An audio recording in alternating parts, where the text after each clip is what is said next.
જય રાધા રમણ દેવ.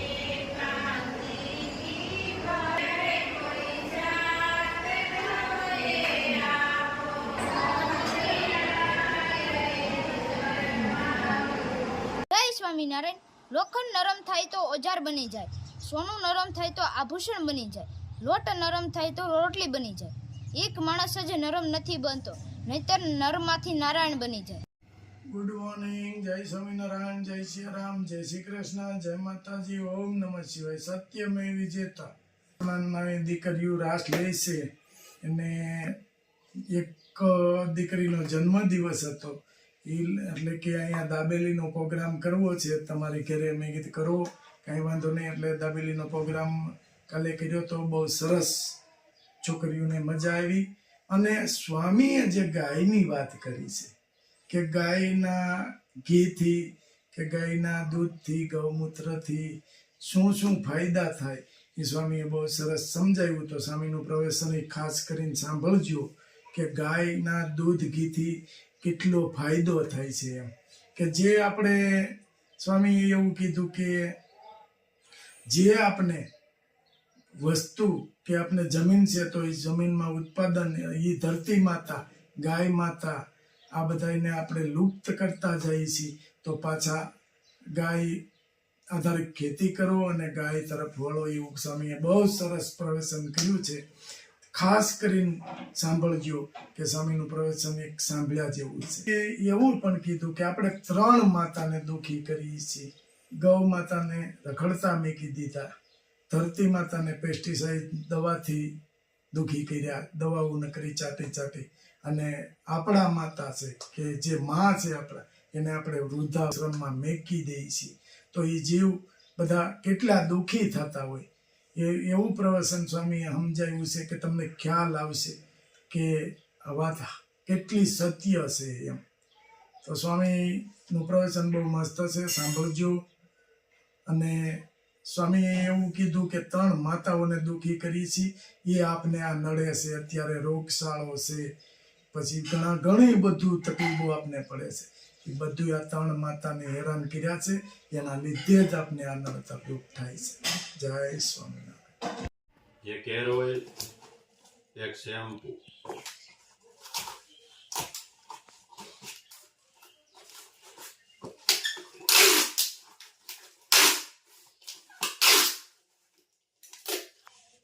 બે શેમ્પુ, એક હેર ઓઇલ.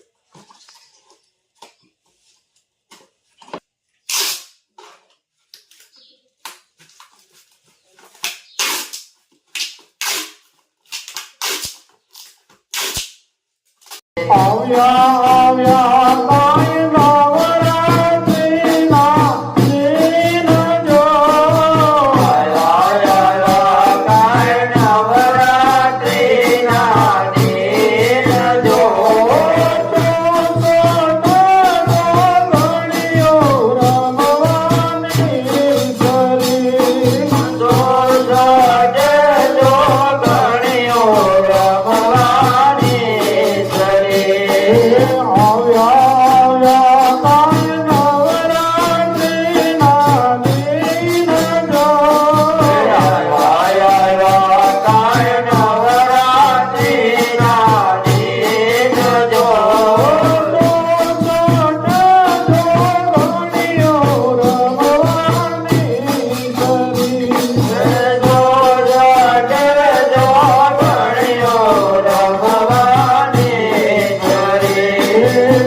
Happy birthday. કારણ કે મિશ્રીનો આજે બર્થડે છે એટલે દાબેલીનો પ્રોગ્રામ ગોઠવ્યો છે. કા મિશ્રી? જો મસ્ત આપણે ગરબી રાસ શીખે છે ના દાબેલીનો પ્રોગ્રામ છે એટલે મસ્ત દાબેલી બનાવી અને બધી બાળાઓને કે દાબેલી વિતરણ કરવાનું છે. અહીંયા જો ગરમા ગરમ ડીશો તૈયાર થતી જાય છે. હાલો જવા દો નિલેશભાઈ, ઘનશ્યામભાઈ, આવો જીગાભાઈ, હાલો જીગાભાઈ વી આવો. ભાઈ આવો, લાઈનમાં બધાને દેતા જ જાઓ. હા, અમારે આમાં વાટકી મેકો એટલે ચટણી અહીંયા. જો અહીં દાબેલી તૈયાર છે અને હવે શેકવાની જ છે ખાલી. આ જો ચેકાતી જ જાય છે ને ગરમા ગરમ જાય છે. હા, હાલો હાલો નિલેશભાઈ, ઝડપ રાખો, ગરમા ગરમ આપો બધાને. ઘનશ્યામભાઈ, હા, હાલો હાલો તૈયાર થાય ગરમા ગરમ દાબેલી. કાનીલુભાઈ કેમ છે? હા, દબાવવાનું થોડું થોડું તેલ નાખતું જવાનું. હા, છોકરીઓને નાની નાની બાળકો છે એને જલસા કરાવી દેવાના છે. કેમ નીલુભાઈ? આનો ગરમા ગરમ દાબેલીઓ નાની નાની દીકરીઓ અને તમે ખાઈજો હો. હાલે લે, પણ તમારે તો જો આવી ગઈ ગરમા ગરમ. જો જિજ્ઞેશભાઈ લઈને આવ્યા છે. વાહ ભાઈ વાહ, અને ચટણી નાખતા જાઓ ભેગી. ભાઈ વાહ ઘનશ્યામભાઈ વાહ, ગરમા ગરમ આપો બધાને. હાલ જાનુ પછી વાતો કરજે નકર ઠરી જાય પાછી. હા જો સરસ સરસ, જાનુ બહુ સેવા કરો. હા પેલા જાનુ બહુ સેવા કરે, છોકરીઓને ગરબી શીખવાડે 3 વર્ષથી. વાહ જાનુ વાહ. અમારે આવતા વરે જાનુબેન ના લગ્ન છે એટલે દીકરીઓને તકલીફ થાય, પણ તમારે બગસરાજ થી પાછું આવવું જોઈએ તમારે શીખવાડવા હો. આવશું કા પુપા?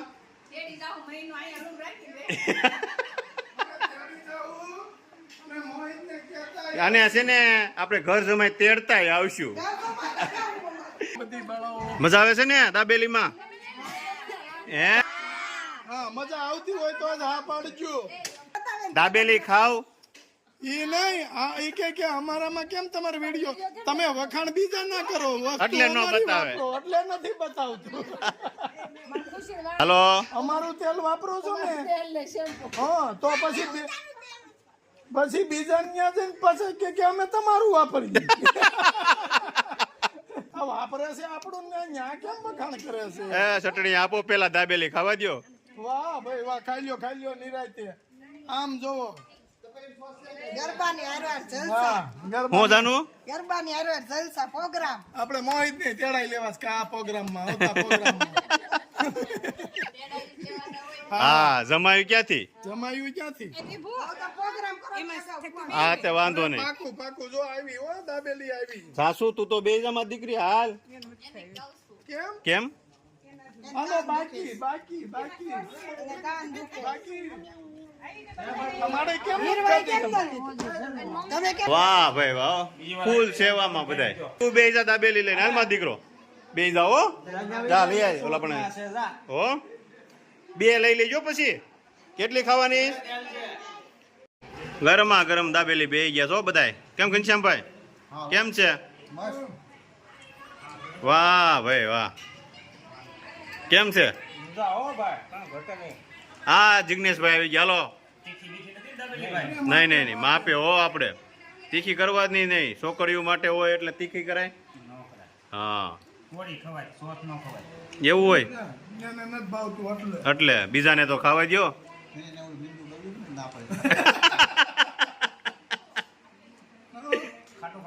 ખાટું ખાવા ના પડે એમ કયો ની. બે ભાઈ છે હો. મજા આવી ને? હજી એક ખાવાની આવ ખાવી છે? આમ જો પણ આમ જો ભરાઈ ગયું. બબે દાબેલી ખાધી કા? મજા આવી ગઈ ને? હા બધાને કહી દે જય સ્વામિનારાયણ. જય સ્વામિનારાયણ.